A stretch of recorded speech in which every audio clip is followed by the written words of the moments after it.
Well, it's Friday, and you all know what that means. As you know, we got AEW Rampage featuring a very interesting handicap match with Orange Cassidy. We even got, of course, Queen Aminata versus Sky Blue, another TNT Championship qualifier match for Forbidden Door, and plenty others as well. But also, we're going to see who's going to level up on this latest episode of NXT Level Up. And then we kept up our episode with, of course, news updates to give you guys updates what's been going on in the world of pro wrestling, such as what events the promotions are throwing out, who's booked, what matches are set, and of course, developments that are happening in the world of pro wrestling as we speak, and of course, things that needs to be addressed. So, let's get ready for another episode of Deleted Wrestle Zone.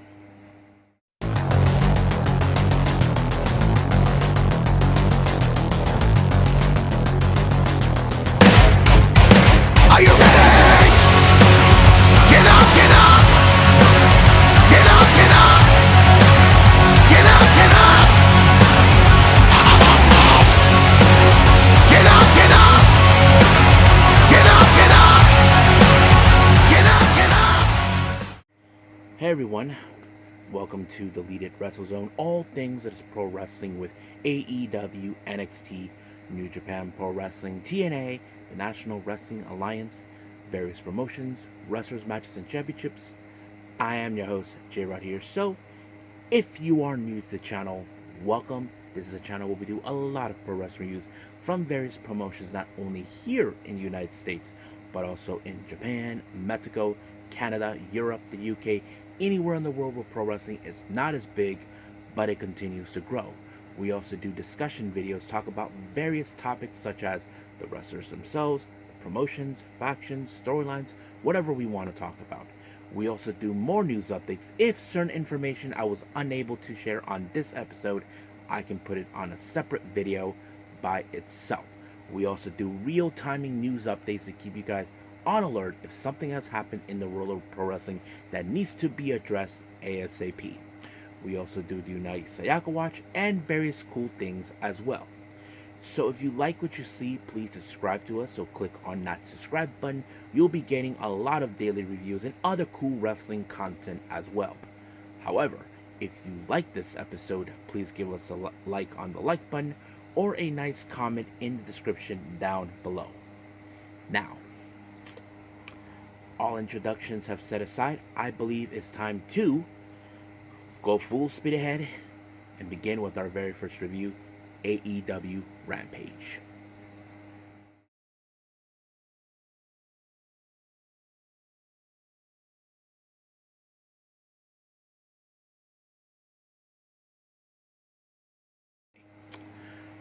AEW Rampage features right now, we start out with Orange Cassidy taking on the Outrunners, of course, Turbo Floyd and Truth Magnum. Now, you would think that this is going to be a difficult match for Orange Cassidy. Well, he's trying to get himself prepared for his match against, of course, Zack Sabre Jr., but he did a pretty good job taking on two men, even though you would say that the odds were against him, but he was able to overcome it when he applied the orange punch on, of course, Turbo Floyd, allowing himself to pick up a win. Now, we do see an interview with, of course, Renee Paquette talking to the Learning Tree, more specifically Jericho, Brian Keith, and, of course, Redwood Big Bill. Now, as you know, after what happened this past Wednesday, it seems that Jericho is looking for a partner, and looks like he got one. So we don't know who it is. However, he did stated this person will make an appearance in Collision. So we'll see where that goes from here. Now, our next match, this is a very odd pairing. Gabe Kidd teaming up with Roderick Strong of the Undisputed Kingdom. Now, of course, there's some alike, but I think what Tony Schiavone made it clear is more like you look at the Gabe Kidd as the teenage kid who just brings the firecrackers, and you look at the Roderick Strong and, of course, the Undisputed Kingdom, more of the jocks who just take all the glory, that sort of thing. Because Kidd looks at them like, you guys are stupid, that sort of thing. but they have to face against the Infantry. Now, the Infantry, I have to say, are a good team, but however, when it comes to Gabe Kidd, he is not playing games. He's not here to do that. He's trying to prove that he's the future, and he will say whatever comes out of his mouth or spit inside in the ring of AEW to show that they suck, that he is the real deal. And that's exactly what he did when he pile drive Dean in order to pick up the win. And once again, he cannot stand the fact how Roderick Strong is taking all the glory while he's the one who picked up the win. Now, Dark Order decided to do a little advertisement. They decided to do the Brody Lee Reebok sneakers, which is a tribute to their leader Brody Lee. I thought it was really interesting. It makes me consider buy my own as well, but we'll see. Now, our next match is a TNT championship qualifier match.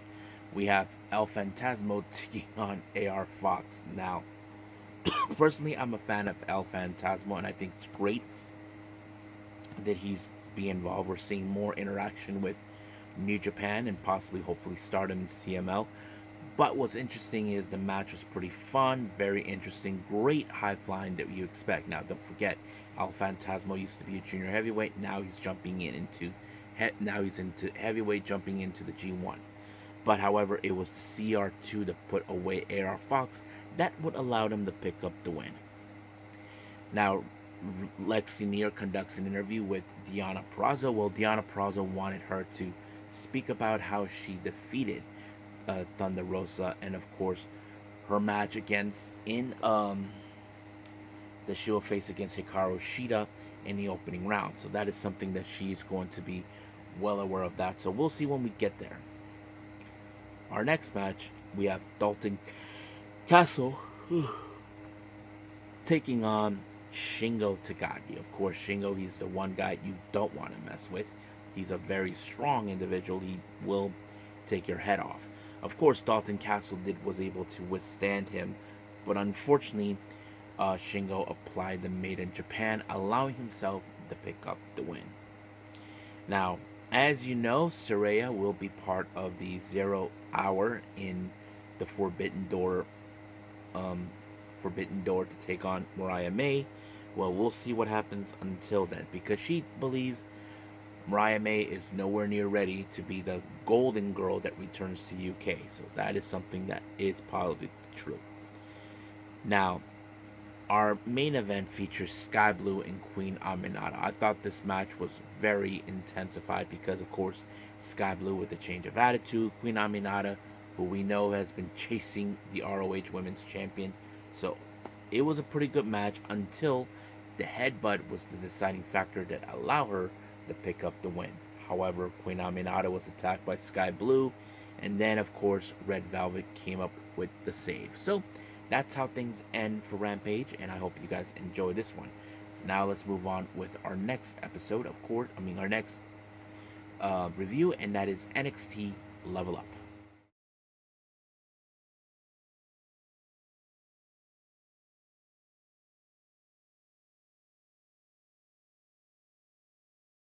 Okay, who levels up on this latest episode of NXT Level Up? Let's find out.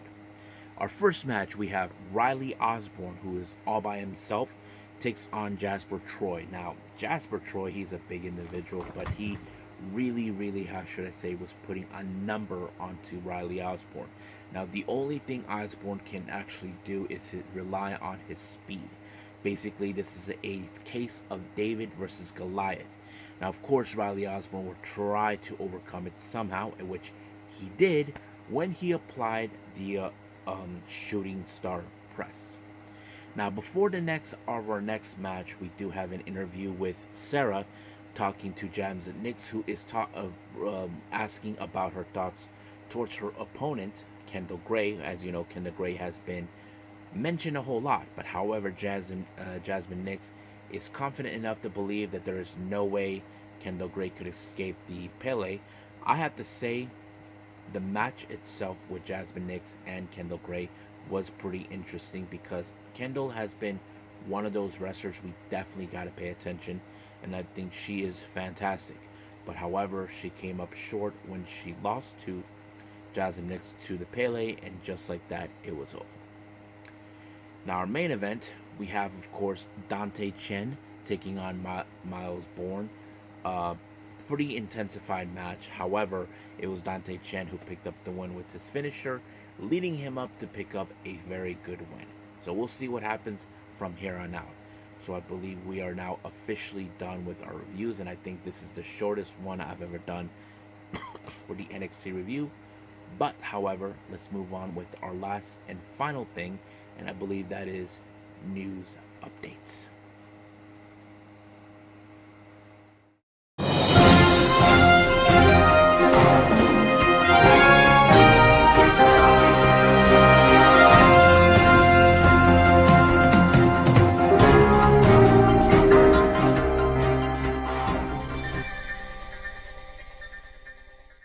Okay, welcome to our news update. So let's begin with, of course, with the updates with the promotions on their upcoming events. So we have a couple with GCW, as you know, for the Now and Forever show taking place in Cleveland on the 2nd of August. They announced Zilla Fatu will be in action to take on Joshua Bishop. Now, more names have been announced for the Japanese tour they will be doing between August 12th through the 14th in Shinkiba and Korakuen Hall. So the names they announced: Dark Sheik, Ali Catch, Broski Jimmy, and Jordan Oliver. Now, another show has been announced later on in August on the 18th, and that is in Salt Lake City, called Save Me. And they announced Nick Gage, Mance Warner, Joey Janela, and Effie. And then finally, for the August 31st event in Chicago, Live Fast, Die Young, Zilla Fatu will be making his return to that as well. Now, DPW has announced for their Live 7 event on the 6th of July, Diego Hill versus Ichiban versus LeBron Cozono. So that's pretty much what's taking place. And then finally, as you know, NOAH, Pro Wrestling NOAH will be making their UK tour between the 6th through the 8th of September. And they just announced Axel Tischer, you may know him as Alexander Wolf, will be joining the tour as well. So very interesting, since he is working with Progress. Now let's jump in with some developments. Now, this is ahead of time. I haven't seen the match. You may or may not have heard, we have a brand new ROH World Television Champion, and that is, of course, Atlantis Jr. As you know, Atlantis set up this match against Kyle Fletcher if he defeated Lee Johnson recently. However, Kyle Fletcher lost the belt to Atlantis Jr. So this was a very bit surprising. But if I do get a chance to see it, then I'll do the review.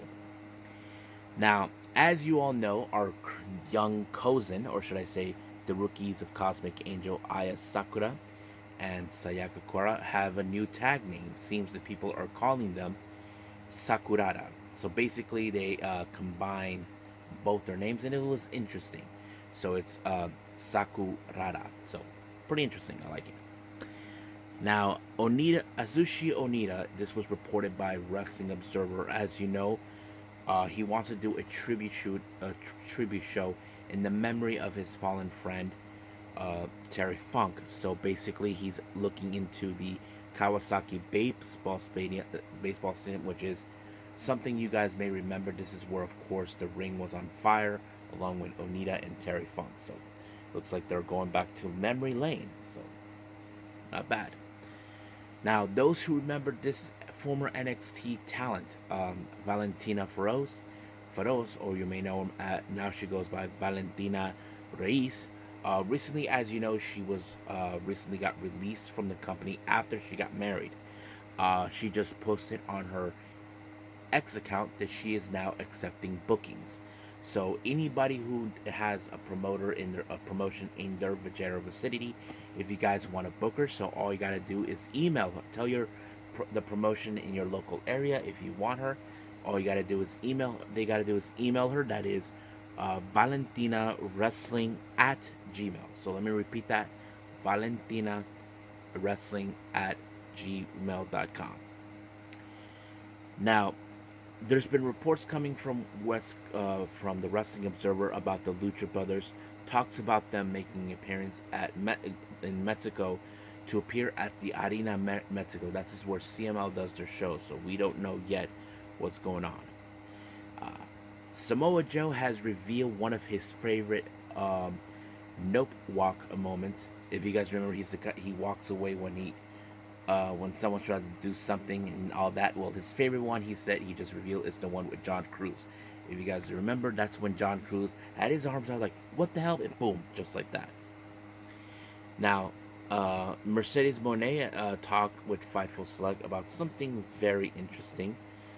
Talked about this, and this is what she said about, says they're pulling teeth with WWE to get time off to film The Mandalorian. This is what she had to say.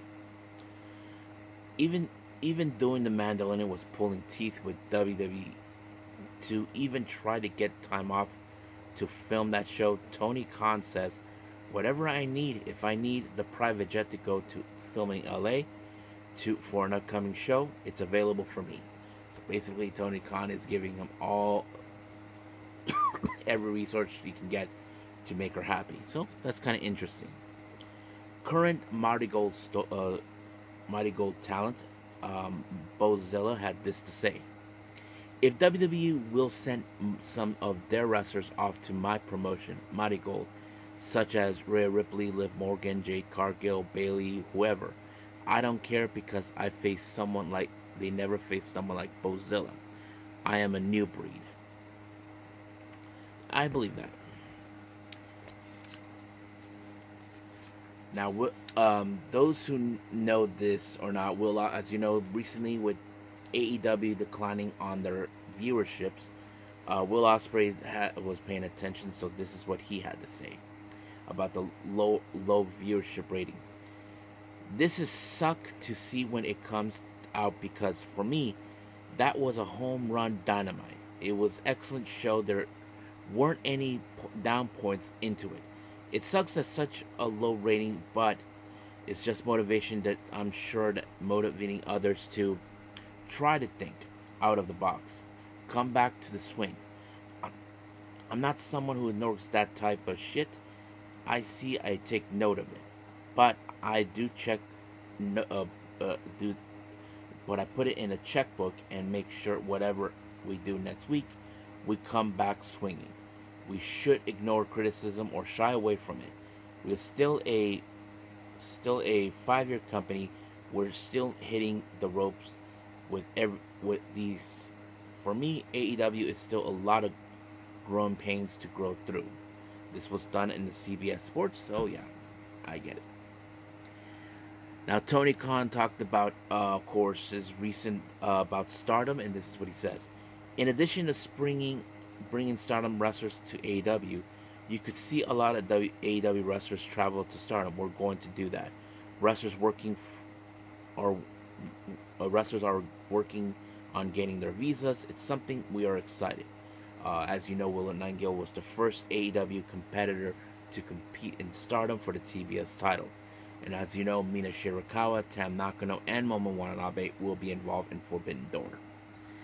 Now, Bryan Danielson was on Sports Illustrated. This is what he had to say: I don't want to be in the world champion position. I don't feel like my position anymore. The quality of wrestling in W is so high. It's really hard to main event pay-per-views. That's not something my body can really do. Okay, so he's well aware what's going on with him and all that. So that's good. I like that. And then finally, Stardom has revealed they're going to be doing some recruiting. They will have a for the 2024 Cinderella audition. This is the qualifications: women who are healthy both physically and mentally, ages 15 and older. The first screening applications period starts June 29th through Wednesday, July 31st. So they'll probably be recruiting more people, so we'll see what happens until then. So I think that's pretty much it what we have for our news update, so let's just call it a day. Well, I hope everybody enjoys this episode. As we speak at this point, we do have Stardom much recent show in Korakuen Hall, I believe. We do have 2 title matches taking place.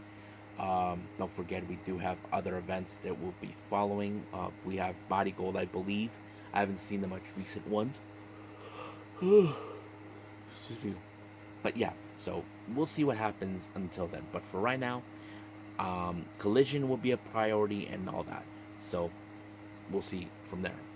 I will see you guys in the next DWZ time, same DWZ channel. I must bid all of you adieu. So, goodbye. And have a nice day. Bang.